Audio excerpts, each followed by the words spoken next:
Hello, friends. This is Krista coming to you to talk today about my Monarch friend. So, this friend has died. She died in 2014, so I want to talk about her.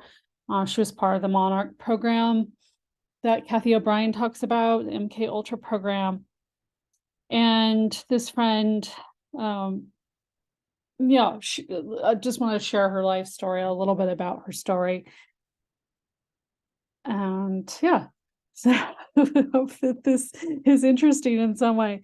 And mostly to honor this friend and just to share. It's just, just so tragic for a person to die in their early 40s. And I don't know that she met Jesus on her deathbed, and for her to go through all this trauma and tragedy and to die in this way, it's kind of heartbreaking. And I found this card, this image I'm sharing, this thank you card that she had sent to me. I found it today, and so I want to share a little bit about her life.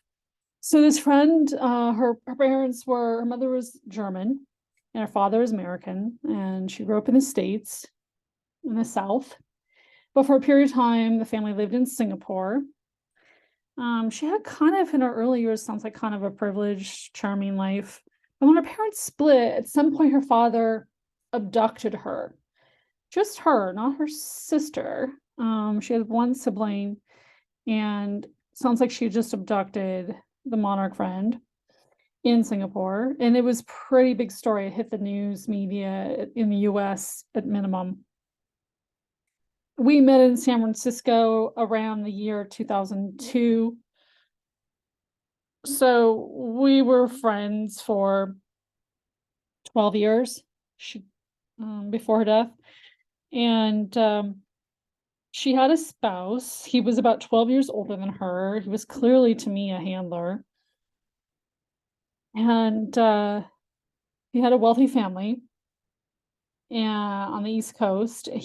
But her spouse claimed not to make a lot of money, but that his finances were kept very hidden from my Monarch friend. She expressed this sort of mild concern to me about that. Until the sort of financial meltdown in 2008, he worked for Bear Stearns. And then later on in life, while she was going through chemo, he went to work like as a bank teller. So that's pretty low wage, to live in an expensive city like San Francisco, and they were really living beyond their means at the time. She had colon cancer, which I know for a lot of trauma survivors from all various forms of trauma, that gastrointestinal issues are quite common, mainly because if they're brought up in these rituals, what happens is oftentimes children and adults are sodomized. And naturally there can be issues, gastrointestinal issues. So she had colon cancer at 40 or 39, died in the early 40s, and it spread to her liver as well.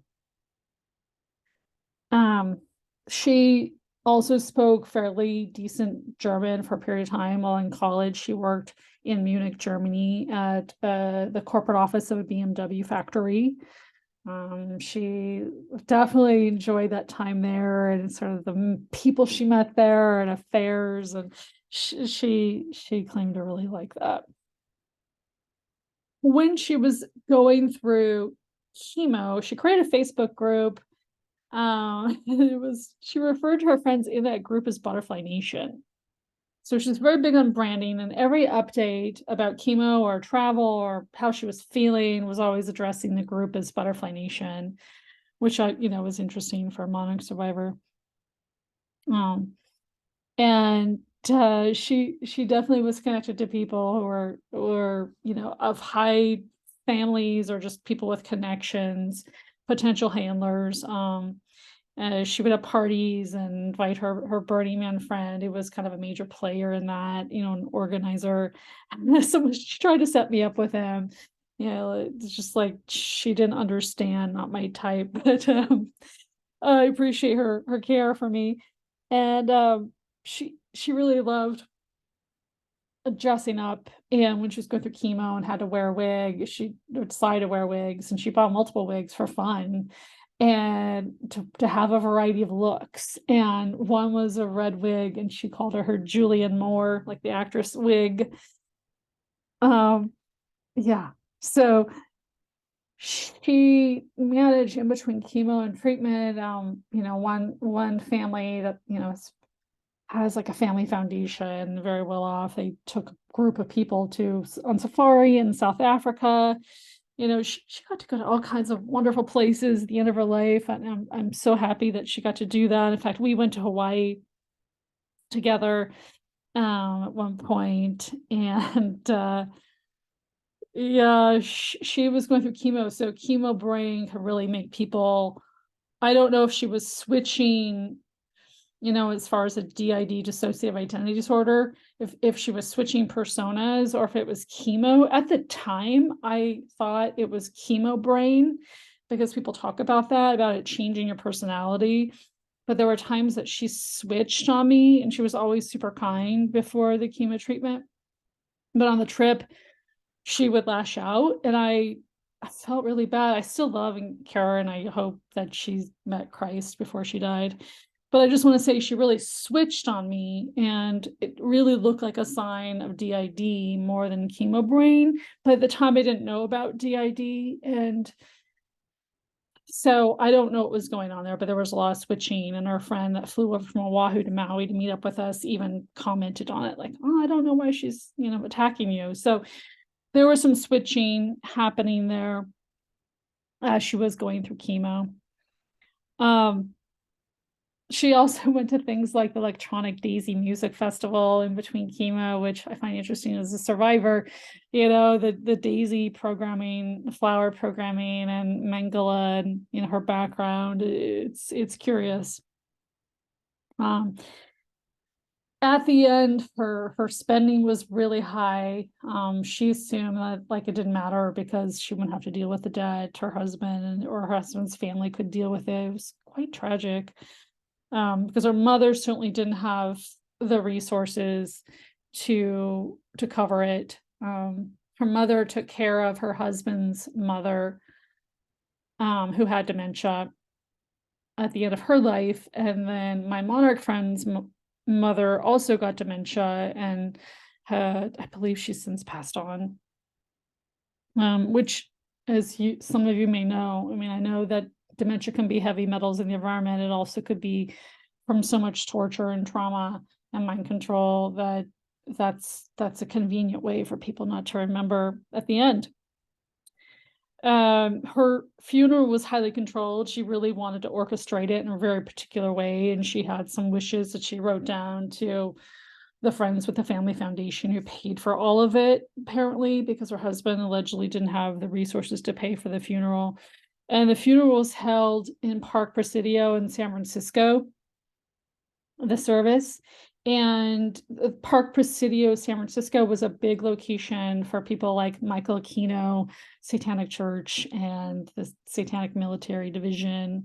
And there were news stories about child care center in Park Presidio, and the kids coming forward and saying they were sexually traumatized in the facility there. So there's a lot of stuff, very harmful things that happened. The Park Presidio does not have a good track record of human rights. In fact, they have human rights abuse track record, and this is where the Friend had her memorial service. The other thing that happened is she wanted butterflies to be released at her funeral. So someone ordered live butterflies. They came folded up in between sheets of paper, and there wasn't enough to go around, but a select group of people released live butterflies outside overlooking the bay. It was a very interesting day. One of her friends, whom I believe was a handler, who's sort of this accomplished person who's given a TED Talk, gave a short eulogy. Other people came up and spoke as well. And this friend, I think my Monarch friend must have wanted this. It was an AC/DC song. She quoted some verses from it. And it was, she was the best machine. She kept her motor clean. She was the best damn woman that I'd ever seen. That, my friends, was part of a funeral. Tragic. that a person would not go out with dignity, but an AC/DC song to me, it's just appalling.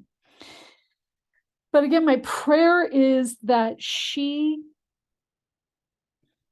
met Jesus on her deathbed, because it's tragic for someone to go through so much trauma in one's life and come to the end and not have an opportunity to meet Jesus. So that's a little bit about my monarch friend. God rest her soul, and thank you for listening.